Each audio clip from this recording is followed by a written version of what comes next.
सियावर रामचंद्र भगवान की, सियावर रामचंद्र भगवान की, माता जानकी की, माता जानकी की, भारत माता की, भारत माता की, वंदे वंदे वंदे। नमः पार्वती पतये हर हर। मोतिहारी के लोकप्रिय सांसद, पूर्व केंद्रीय मंत्री, उत्तर प्रदेश के प्रभारी के रूप में जिनके अथक प्रयास से आदरणीय प्रधानमंत्री मोदी जी के मार्गदर्शन में उत्तर प्रदेश में लगातार पहली बार कोई सरकार जीत करके फिर से सरकार बनाने में सफल हुई, ऐसे आपके लोकप्रिय सांसद माननीय श्री राधा मोहन सिंह जी, लोकप्रिय विधायक और मोतिहारी से एनडीए के प्रत्याशी श्री प्रमोद कुमार जी, अध्यक्ष मछुआरा आयोग श्री ललन साहनी जी, उत्तर प्रदेश विधान परिषद के सदस्य श्री विजय बहादुर पाठक जी,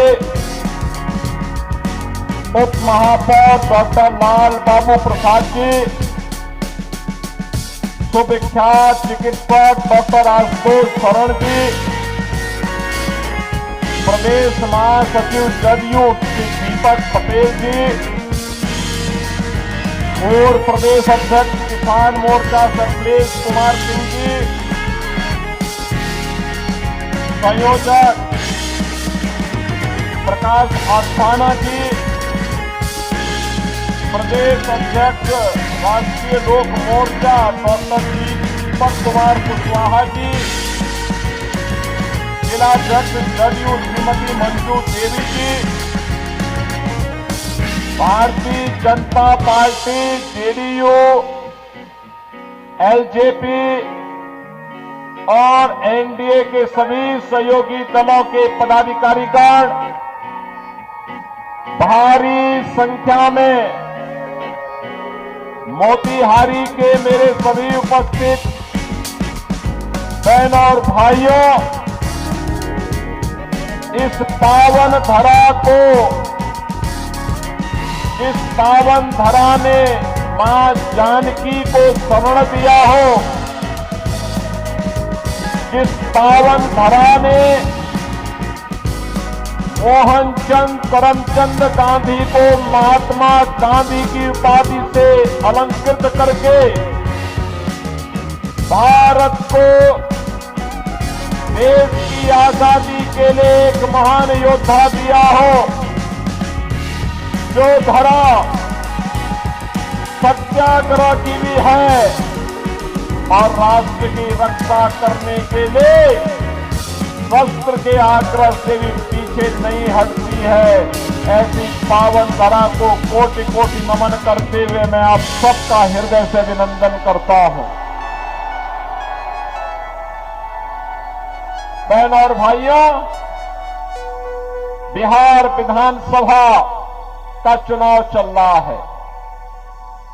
पहले चरण के चुनाव 6 नवंबर को संपन्न हो गए हैं और चुनाव पहले चरण के चुनाव में बिहार की जनता ने साबित कर दिया है। जो रुझान दिखाई दे रहे हैं, रुझान बताते हैं कि बिहार के अंदर अब लालटेन की धुंधली रोशनी में अपराध कोई नहीं कर पाएगा, बल्कि मोदी जी के नेतृत्व में, मार्गदर्शन में, नीतीश बाबू के नेतृत्व में एनडीए सरकार की एलईडी लाइट में जगमगाता हुआ बिहार तय कर चुका है कि 14 नवंबर को जब परिणाम आएंगे तो फिर एक बार एनडीए सरकार, फिर एक बार एनडीए सरकार की शंखनाद अभी से सुनाई दे रही है। बहन और भाइयों, बिहार, जिस बिहार का अपना गौरवशाली इतिहास रहा हो, जिस बिहार ने नालंदा विश्वविद्यालय दिया हो, जो बिहार आर्यभट्ट और आचार्य चाणक्य जैसा महान आचार्य दिया हो, जिस बिहार ने महात्मा बुद्ध को ज्ञान प्रदान किया हो और जिस बिहार ने 24वें तीर्थंकर भगवान महावीर को जन्म दिया हो, आखिर वह बिहार किसके कारण साक्षरता में देश के अंदर सबसे पीछे हो गया? बहनों और भाइयों, इस पाप का दोषी कोई और नहीं, इस पाप का दोषी कांग्रेस और आरजेडी बराबर के दोषी हैं। जिन लोगों ने अपने स्वार्थ के लिए बिहार का उपयोग तो किया, लेकिन बिहार के विकास के लिए बिहार की मेधा और बिहार की प्रतिभा और यहां की ऊर्जा का उपयोग बिहार के विकास में नहीं होने दिया। बिहार का नौजवान मेहनत करता था, उसकी मेधा और उसकी प्रतिभा का लोहा देश और दुनिया मानती है, लेकिन जब बिहार के विकास की बात आती तो कांग्रेस और आरजेडी के लोगों की दलाली इस नौजवान की मेधा को कुंद कर देती थी। हताश और निराश बिहार का प्रतिभा, यहां का नौजवान प्लान करने के लिए मजबूर हो गया था।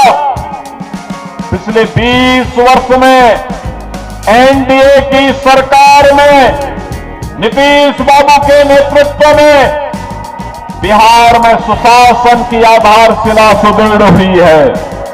और बहनों और भाइयों, इसी सुशासन की सुदृढ़ नींव में एक समृद्ध और विकसित बिहार के निर्माण के लिए एनडीए सरकार फिर से बिहार के अंदर आवश्यक है।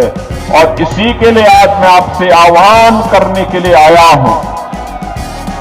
बहनों और भाइयों, याद करिए, आज बिहार में वो सब कुछ है जो बिहार की समृद्धि और विकसित बिहार बनाने में सहायक हो सकती है।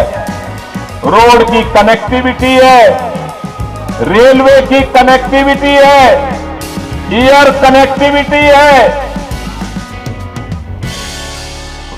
इनलैंड वाटरवे की कनेक्टिविटी है, मेट्रो की सुविधा है। और बहनों और भाइयों, आज बिहार के अंदर वह सब कुछ है। आप याद करिए, एनआईटी है, आईआईटी है, आईआईएम है, एम्स है, इंजीनियरिंग कॉलेजेस की श्रृंखला है और बिहार के अंदर अब मेडिकल कॉलेजेस की भी एक लंबी श्रृंखला खड़ी हो गई है। बहनों और भाइयों, अब बिहार में अच्छे शिक्षण संस्थान हैं, खुल रहे हैं, निवेश आ रहा है और निवेश की पहली शर्त है सुरक्षा। अगर अपराधी जीतेगा तो निवेश भागेगा, अगर अपराधी जीतेगा सुरक्षा दांव पे लगेगी, नौजवान प्लान करेगा। और ऐसे ही अपराधियों के लिए हम लोगों ने यूपी में ये बुलडोजर खड़ा करके रखा हुआ है। बहनों और भाइयों, ये जो बुलडोजर यूपी के माफिया की छाती को रौंदते हुए चलता ना धड़धड़ा के, उसकी हड्डी और पसली एक हो जाती है। और तभी तो यूपी का माफिया और अपराधी हुआ है पस्त और नौजवान को रोजगार मिला है तो वह हुआ है मस्त। बहन और भाइयों, मोदी जी का नेतृत्व है तो विरासत भी है और विकास भी है। आप याद करिए, ये कांग्रेस के लोग क्या कहते थे कि राम तो हुए ही नहीं। आरजेडी के लोग खानदानी माफिया को बचाने के लिए, खानदानी माफिया को जिताने के लिए उसके दबाव में राम मंदिर की रथ यात्रा रोक देते हैं। इनका पार्टनर समाजवादी पार्टी उत्तर प्रदेश के अंदर राम भक्तों पर गोली चलाने का दुस्साहस करती है, लेकिन तब भी राम भक्त कहते थे रामलला हम आएंगे मंदिर,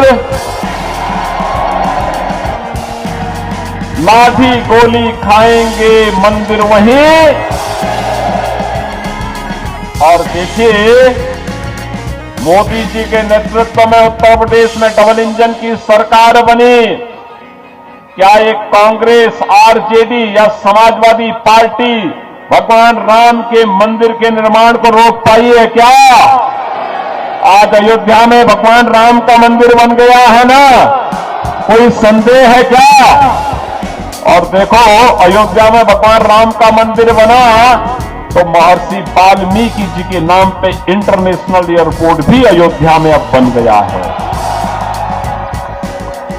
वहां पे जो भी यात्री जाता है, यात्री विश्रामालय में रुकता है तो यात्री विश्रामालय निषाद राज के नाम पर है। वहां पर जो भी प्रसाद मिलता है वह प्रसाद माता सबरी रसोई में बनता है। और बहन और भाइयों, अब तो अयोध्या में हमारी संस्कृति तो कृतज्ञता ज्ञापित करने की है। याद करिए, जब मां जानकी को रावण भगा लेके उठा के अपहरण करके ले जा रहा था, तब सबसे पहला प्रतिकार करने के लिए आया था गिद्धराज जटायु।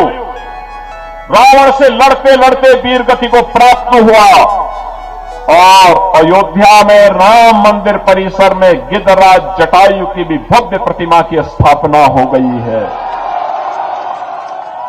जब रावण को समाप्त करने के लिए, उसकी लंका को समाप्त करने के लिए सेतुबंध का निर्माण हो रहा था, एक गिलहरी भी योगदान दे रही थी। तो गिलहरी का भी एक मूर्ति राम जन्मभूमि परिसर में लग गई है। महाकवि तुलसीदास, महर्षि वशिष्ठ, महर्षि विश्वामित्र, महर्षि वाल्मीकि, इन सबके मंदिर बन गए हैं।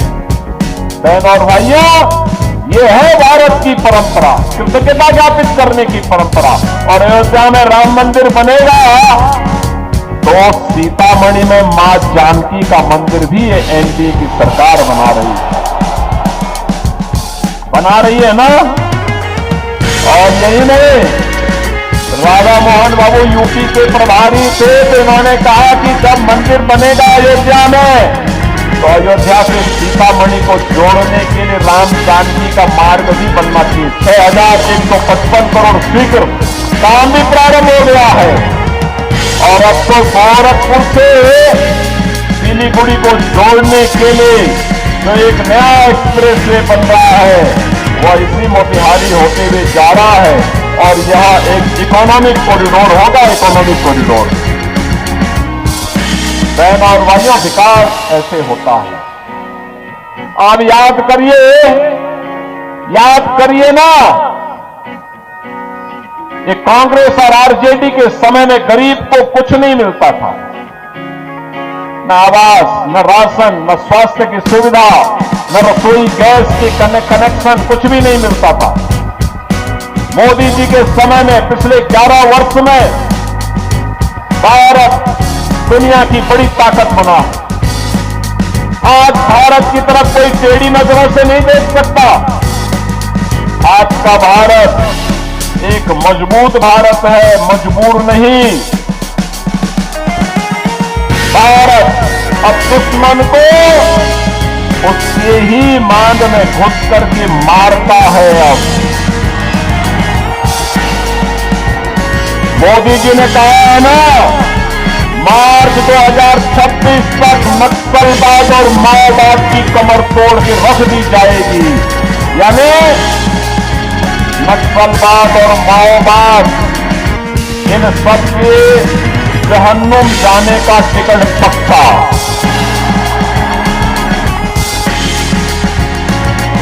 यमराज के घर की इनकी टिकट अब पक्की हो गई है कि इनको अब जाना ही है। जो भी भारत का विरोध करेगा, भारत की सुरक्षा में सेंध लगाएगा, तो मान के चलो कि यमराज ने उसके लिए बुलावा भेज दिया है।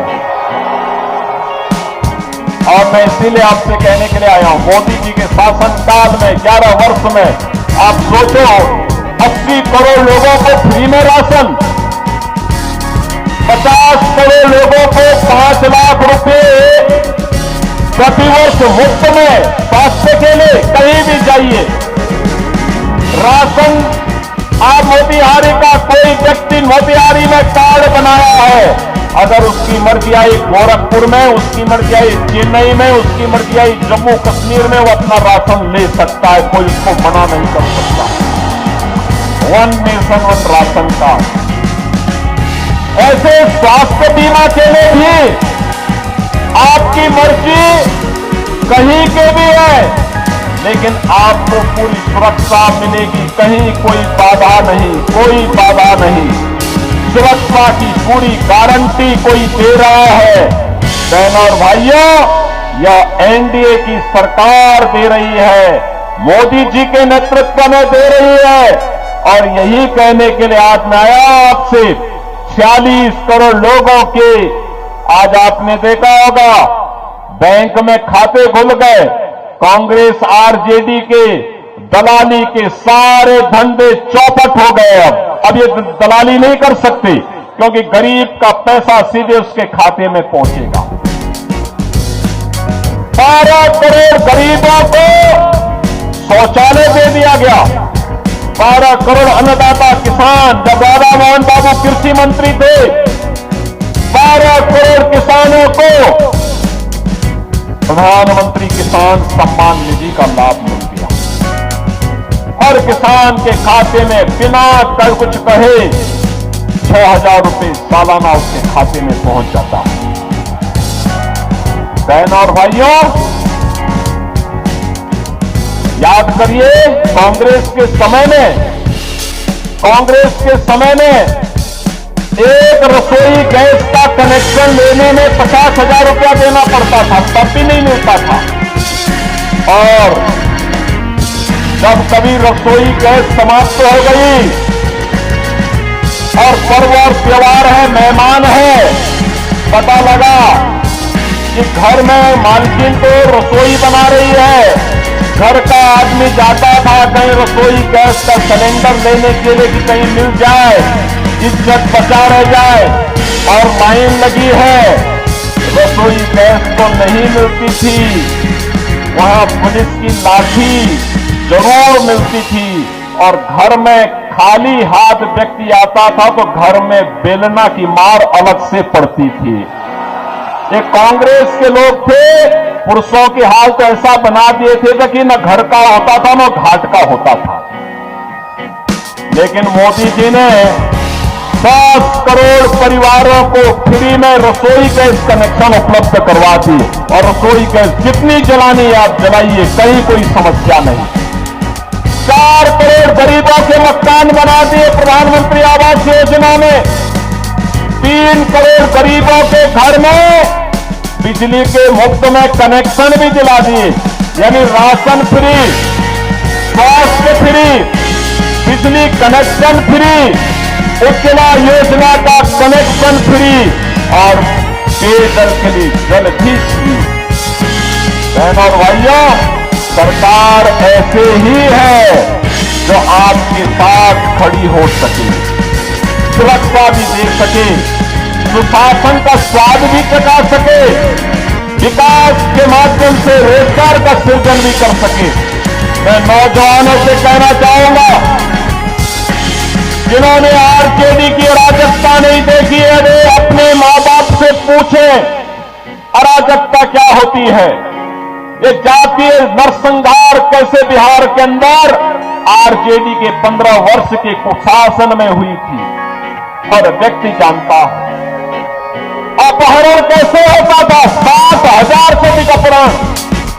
बहनों और भाइयों, व्यापारी सुरक्षित नहीं, उद्यमी सुरक्षित नहीं था, इंजीनियर सुरक्षित नहीं था, चिकित्सक सुरक्षित नहीं था, बच्चे सुरक्षित नहीं थी, बेटी सुरक्षित नहीं थी।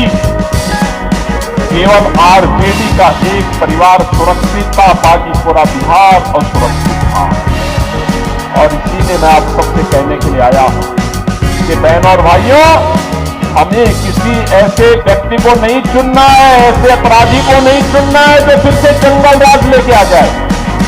हमें किसी ऐसे माफिया को, किसी ऐसे अपराधी को नहीं चुनना है जो फिर से जंगल राज लाने का समर्थक हो, पता ही नहीं। और मैं तो देख रहा था यहां पर, जैसे मैं मंच पे आया, मैंने यहां पर महागठबंधन के प्रत्याशी के बारे में जब मैंने सुना, 28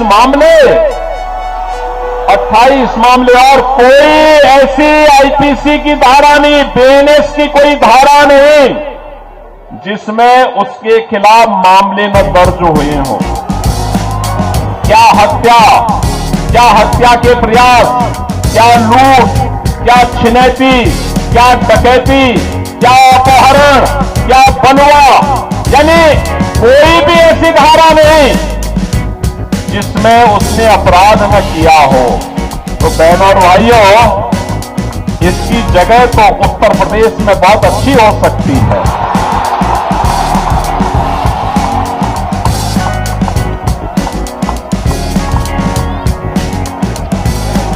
ऐसे लोग उत्तर प्रदेश में अगर चुनाव लड़ते ना, तो आज का उत्तर प्रदेश उसको बर्दाश्त नहीं करता, कतई नहीं बर्दाश्त करता। और मैं तो आपसे अपील करने के लिए आया हूं, ये अपराधी और माफिया किसी के नहीं हुए हैं, याद करना, किसी के सगे नहीं है, ये किसी के नहीं है, इनकी न कोई जाति है, इनकी न कोई पार्टी है। अपराध इनका पेशा है और अपराध के माध्यम से नाजायज संपत्ति को कब्जा करना ये अपना जन्मसिद्ध अधिकार समझते हैं। ऐसे लोगों के खिलाफ तो जितनी सख्ती हो सकती है, सामाजिक बहिष्कार हो सकता है, करना चाहिए, जरूर करना चाहिए। और यही कहने के लिए आज मैं आपसे कहने के लिए आया हूं। बहनों और भाइयों, आज मैं आपके बीच आया हूं, आपके लोकप्रिय सांसद श्री राधा मोहन सिंह जी